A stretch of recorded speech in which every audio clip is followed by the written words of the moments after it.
So for a number of years now, probably 7 years, we've worked with a client where every single person they need to hire is like trying to find a needle in a haystack. I mean, it's been brutal. People need to know linguistics, people need to know medical terminology, people need to be data scientists and understand the insurance business. Holy cow, it is really difficult to find the people that they need. And when they do, they always have them do a personality profile before they hire them and before they make a job offer. And you may say, why? I mean, if these people are so hard to find, you're going to hire them no matter what their personality is. And you're right about that. But here are the reasons why it's so valuable and why they invest in it and why you should consider it as well. So number one, you do know that these are very difficult people to find, and they might have all different personality styles.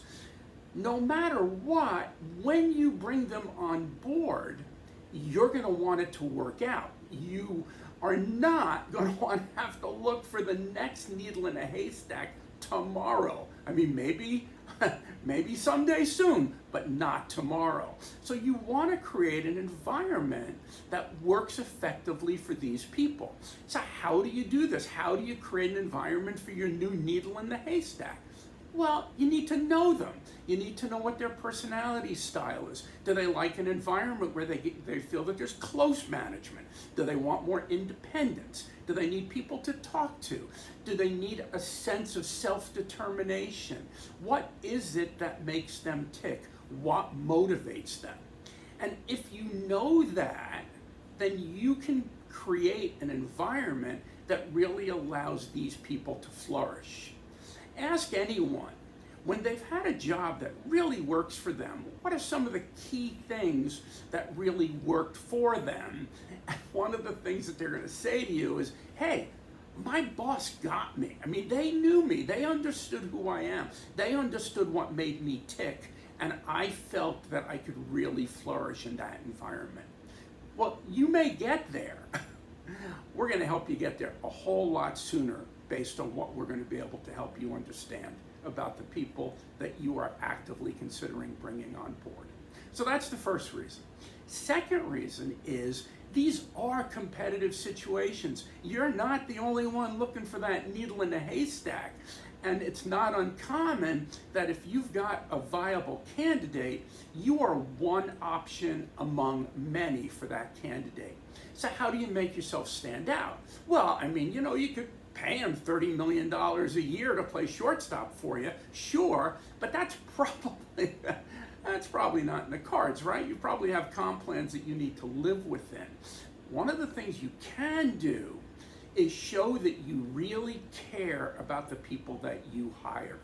And having somebody go through the assessment and the one-on-one discussion and the debriefing and the brainstorming to talk about how they align with you and how they align with the organization and what they need to do in order to be effective is a very meaningful experience for candidates. And candidates say to me all the time, I really appreciate that your client uses you because I like to know that they care about the people that they're hiring. And as my kid brother loves to say, nobody cares what you know until they know that you care. And this is one way of you showing people that you care about the people that you're hiring, that you want it to work for them too. So that's the second reason. The third reason in this needle in a haystack situation is the reality is you're going to have to compromise when it comes to personality. Let's face it, something's got to give. If they've got all the skills that you want, all the knowledge, all the training, whatever, the Rolodex, all of those things, they may not have the right exact personality for the job. Maybe they're a little too aggressive. Maybe they're a little bit too talkative. Maybe they're a little too quiet. Maybe they're too anal. I don't know. But there's something that you're going to need to compromise. And especially when you're in a needle in a haystack environment, you might need to compromise a lot. So if you know that in advance, if you know where the person's coming from and you can anticipate the challenges, then you can get out ahead of the situation. You're a leader, right? And so you lead by understanding what people need, who they are, and what you can do to be able to head off the challenges. So recognizing that there will be personality compromises in finding this needle in a haystack, get yourself out ahead of it. You can be a better leader, you can be a better manager, and as a result, you'll get better performance, you'll get better productivity, you'll get better retention, you'll have better morale. Life will be better for you. So those are 3 reasons why in a tight labor market you really want to get to know the people that you're thinking about hiring. Thanks for listening.